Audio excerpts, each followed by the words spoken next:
right, I am back with it's gonna bother me, Suicide Squad Kill the Justice League video.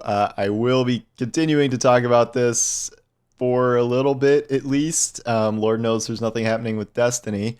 This is a curious case as I kind of examine how this game is doing, which I don't think it's doing great. We'll get into that later, but I just realized that I never really did a full sort of video review of Suicide Squad. I did do my actual published review a week or so after early access launch, and I gave it a 6.5 out of 10, which for me is pretty low. I subscribe to the 6 to 10 philosophy of video games where it kind of sucks, but it's the world we live in where everyone, 90 and above is amazing, 80 and above is solid, 70 and above, pushing it.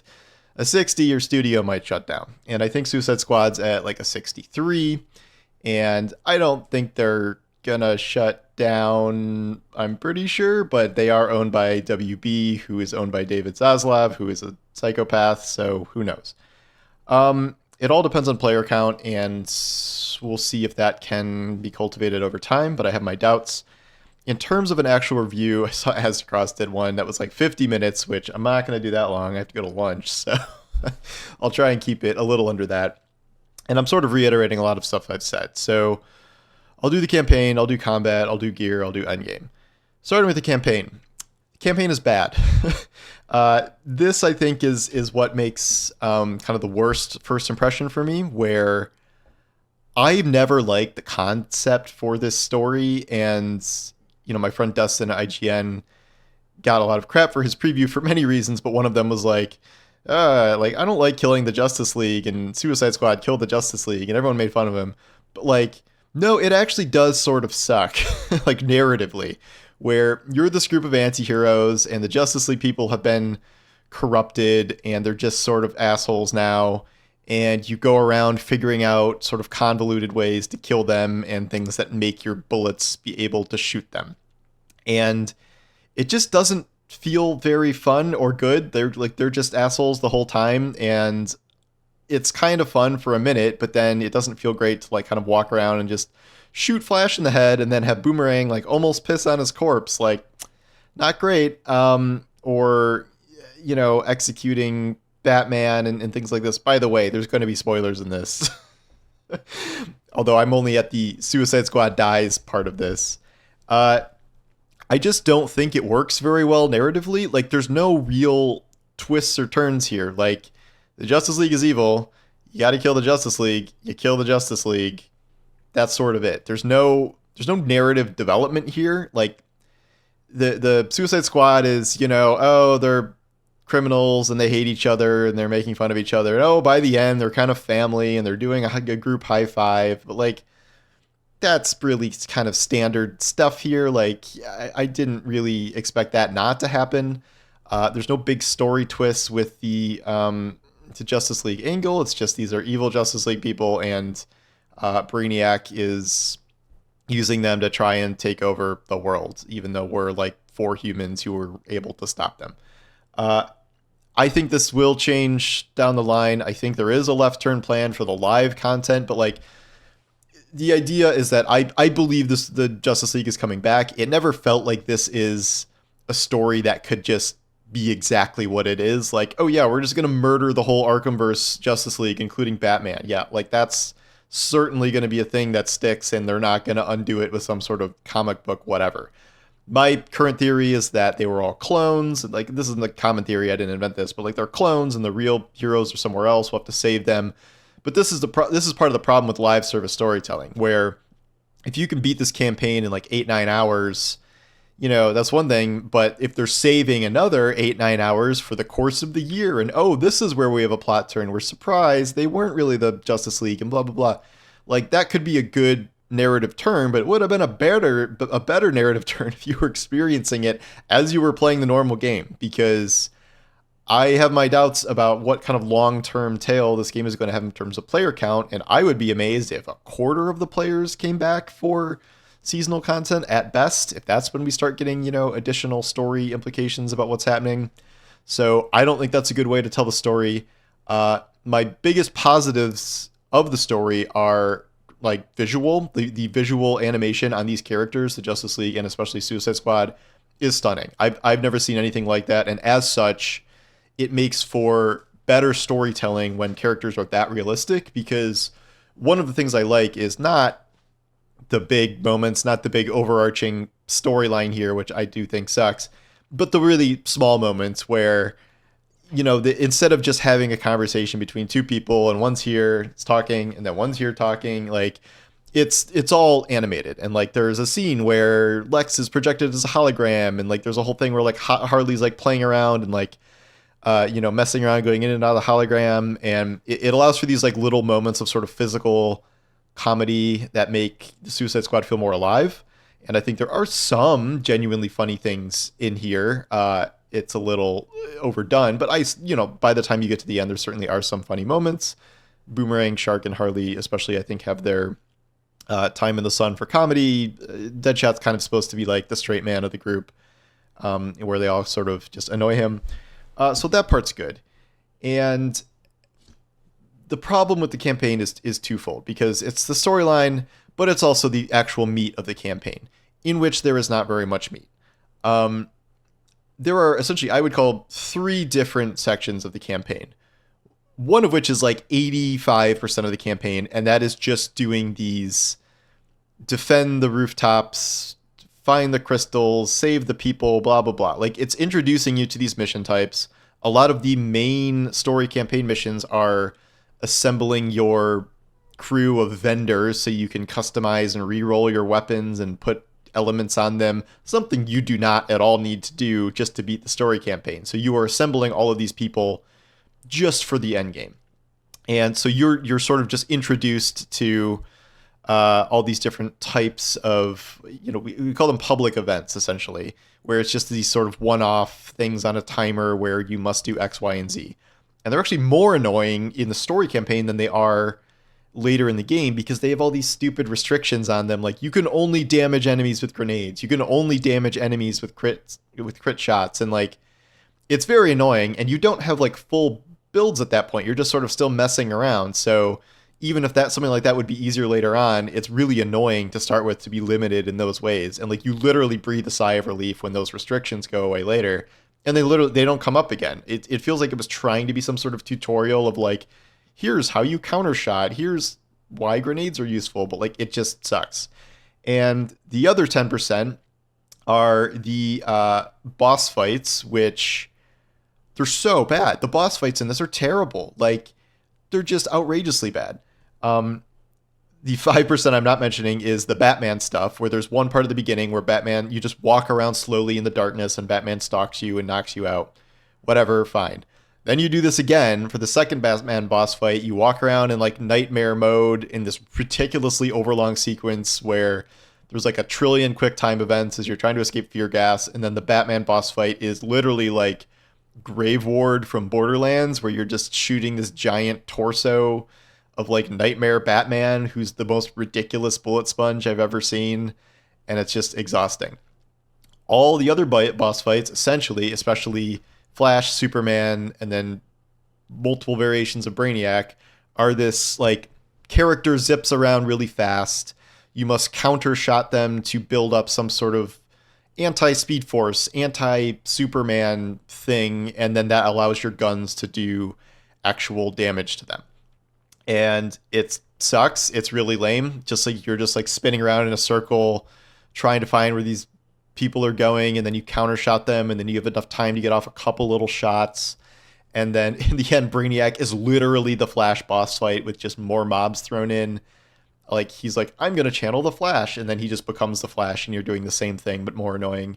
And there's implications in the future. He will be doing, Brainiac Green Lantern fights, Brainiac Superman fights. Like, good Lord, just kill me. The reason this sucks mainly is because you can't use any of the game's skills. Like, there is a lot of fun combat in this game. There's a lot to like about combat.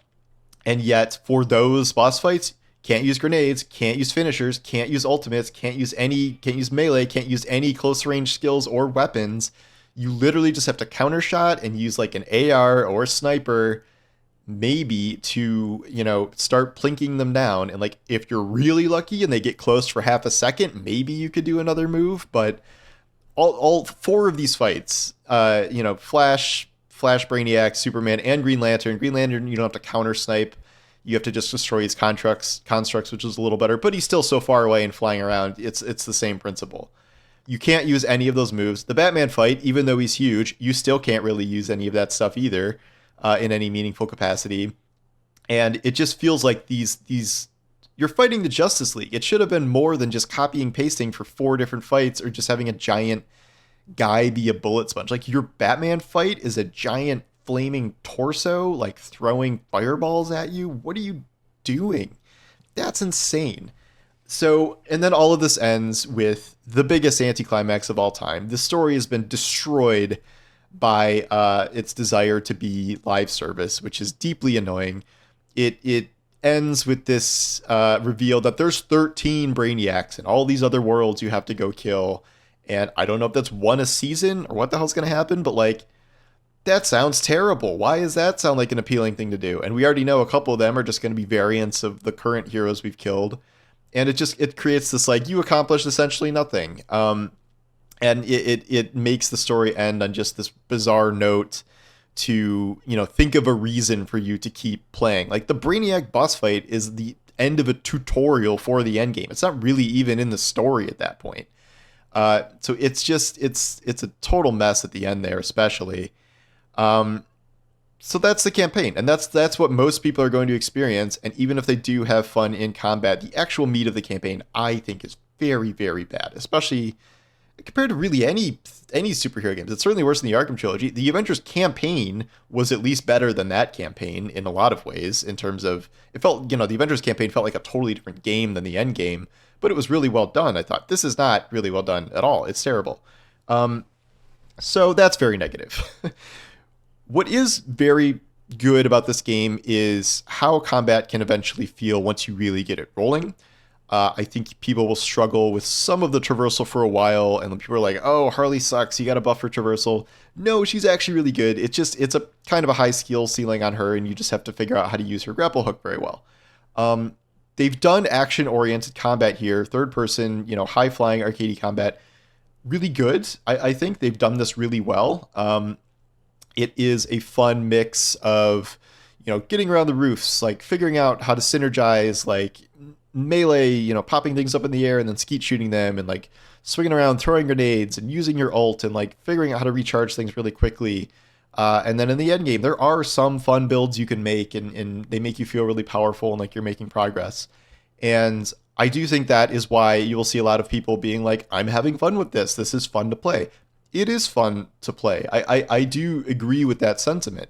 And so that I think is the biggest thing the game has working for it, is at its core, they have created a fun Sunset Overdrive-ish, prototype-ish, Crackdown-ish, style of combat that I think is better than most of its sort of dead rivals that are third person, Anthem, Avengers, Outriders even. Like, I think it is more fun to play using this combat than it is other games.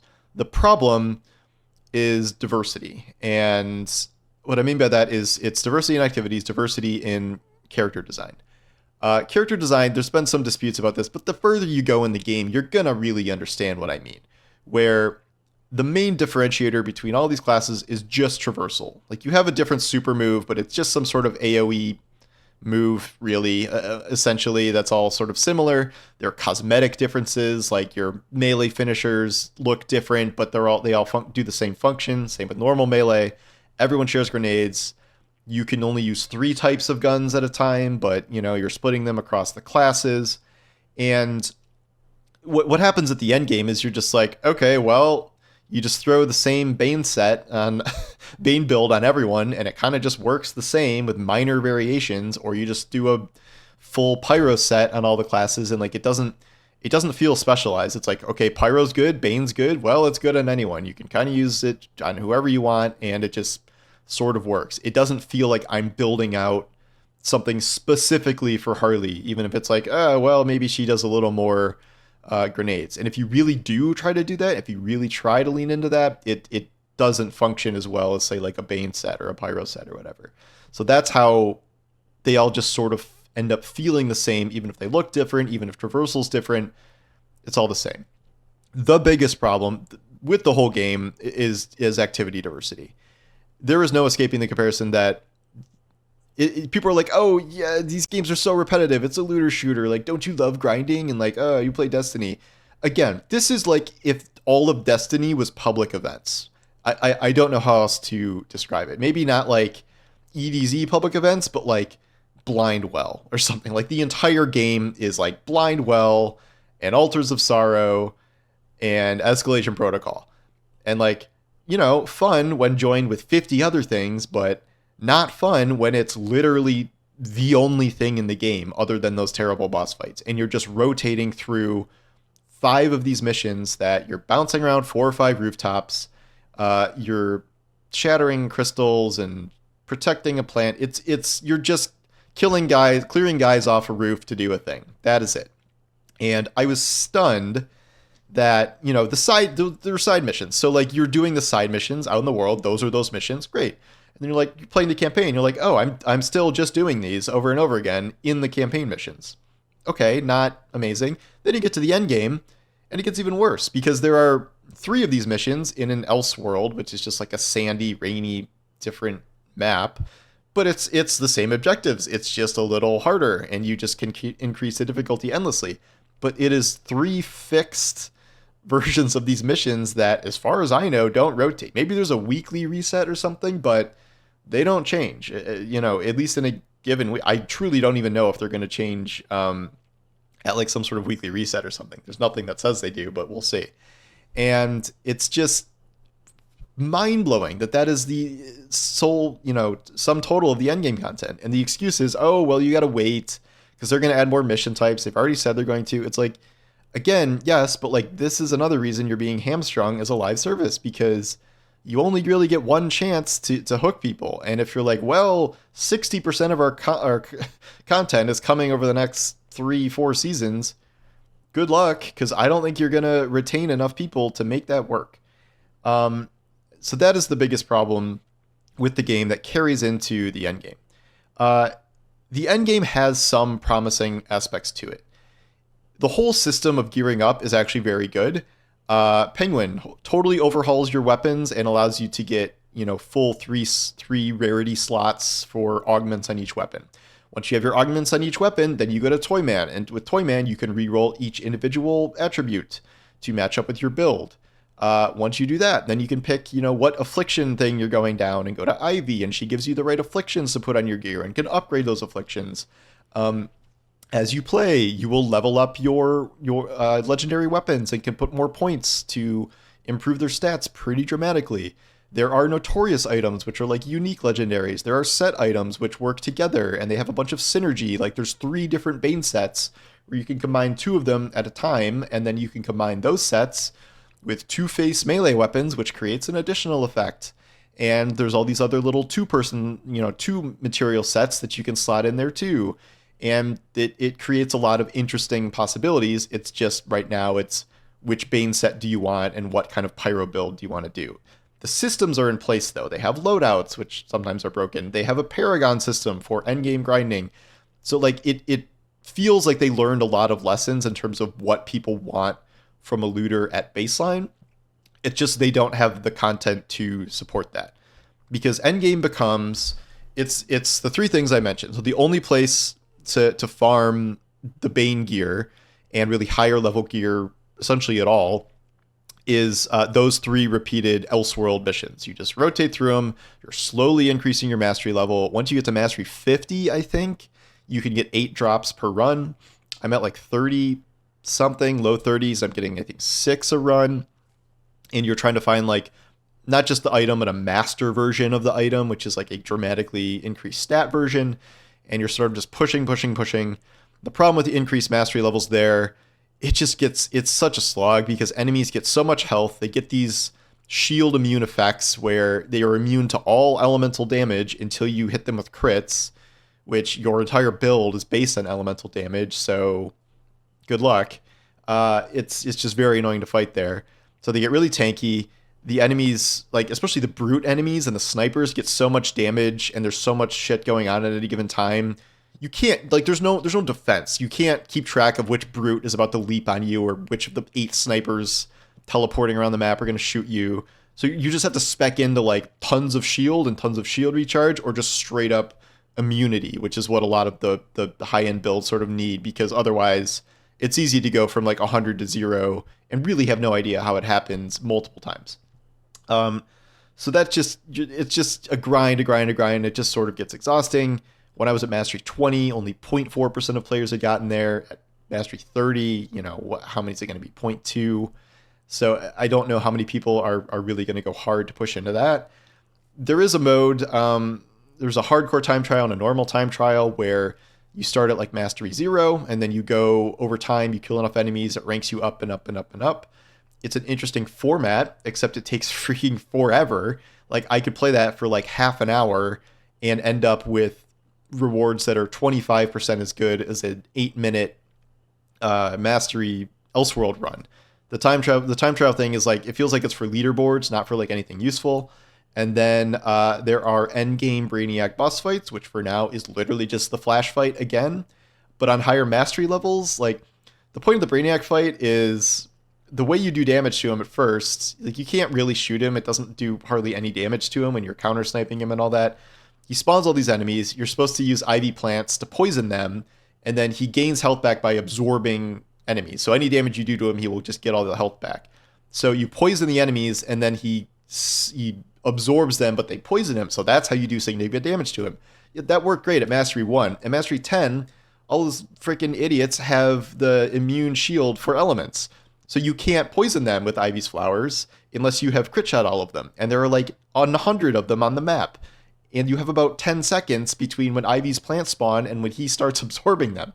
I have no idea what I'm supposed to do there. I quit. It didn't seem remotely worth my time. Like I'm on Mastery 33, whatever, in the Elseworld missions. I can't beat Mastery 10 on Brainiac because the whole system just seems totally screwed up.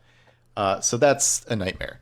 And past that, that's sort of it right now. You are min-maxing kind of a perfect build. You are farming master level weapons, but it's hard to target farm a lot of things. You will soon be managing your inventory like it's a Destiny vault, because you're getting 6 drops every 7, 8, 9 minutes. You're gonna have to start really clearing out your stash and saving only a select few things. So that gets a little exhausting. And you sort of just hit a wall. Like the mastery grind becomes so exhausting, both because it's the same 3 missions over and over again, and because it's, progression, you just sort of inch along just barely. And then the other alternatives, time trials and Brainiac stuff, is exhausting. You do have to farm up currency to even do the Elseworld missions by doing side missions. And you know what those side missions are? Of course, they are just the things you've been doing the whole campaign, they're all the same roof missions. So I get why this game feels so problematic at launch here. I think the low scores are warranted. I understand that people are, players are liking it, I think, more than critics, but I think players are also not that far along. And I understand maybe how, if you do like the story of the campaign, unlike me, and you're figuring out combat and it is really fun, I get why that would make a positive impression on you, but I think you will hate the ending, and I think you will realize that endgame content runs dry very fast, and they have put so much weight on these future seasons that I don't think it's viable or smart to assume that all of these people would follow the game along. And like, on the one hand, it's good that they have all this mapped out and will probably release it on time, but this is releasing a live service at a point where people are very exhausted with a bunch of PvE live service, the story continues games, and we've seen many of them fail and fail and fail and fail, and even the successful ones like Destiny are struggling hard. I don't think this will succeed. I don't think it's selling nearly as well as it needs to. I know Steam player counts aren't everything, and it's kind of high on PlayStation. It's like down to number 5 now after a couple days after launch, which is not amazing. Steam player count is half of what Avengers was. Physical sales are supposed to be half of what Guardians of the Galaxy were. I don't think this is doing well. And if it's not doing well now, I can't foresee this going through some sort of like surge where, oh, it's the Joker season, oh, player counts tripling. Like it doesn't work like that. Like you need launch is when these games amass their audiences, and like you have half of the people who think it sucks, and then you have maybe not half but a good chunk, and then you have the people who like it now, but they're playing it mainly just as a campaign game, and they like it, it was fun, 10 hours later, move on. To get a number of those people to stick around significantly is a massively tall order. You need tens of thousands, if not hundreds of thousands of people to make this work. And your seasons are free, which is great, for the player, but you are to sustain this as a revenue thing, you're having to just wholly rely on cosmetics. You're not selling any more content. You're just selling cosmetic battle passes, cosmetic shop skins. And again, sounds great in theory, but you know what did that and died? Avengers. All of their updates, that with their new characters and stuff were free. They did one expansion, but like, it's not a great sustainable model for things. And I don't know how a game like Diablo, that game is the most monetized cosmetics in the world, but seasons are free, but seasons are also barely anything. And Suicide Squad seems like they're going to have a ton of content in these seasons, or at least like really high production value stuff, like a bunch of cutscenes with new Joker and all this stuff. So I don't think this is going to work from a player count perspective. I don't think it's going to work as a revenue model.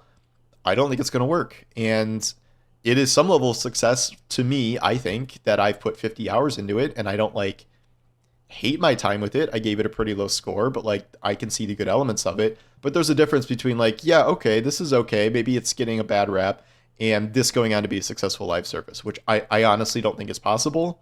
I wish it was. I wish I could make content on this and it didn't just totally tank. That would be nice, but I don't see it happening. So I will keep talking about it, because why the hell not? What else am I doing? I'll do some more builds. I'll talk about endgame stuff, and we could speculate about Joker I don't know. Like it's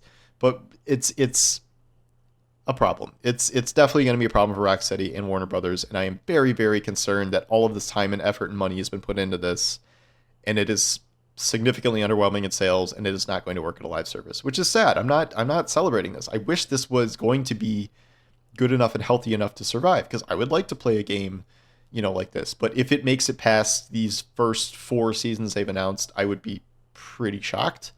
The good news is, at least hopefully they have that content sort of set, and they will at least get through that. But we'll see. So anyway, that's we came in at under 30 minutes, so it could have been worse. But yeah, so thanks for watching, and I'll talk to you soon. Take care.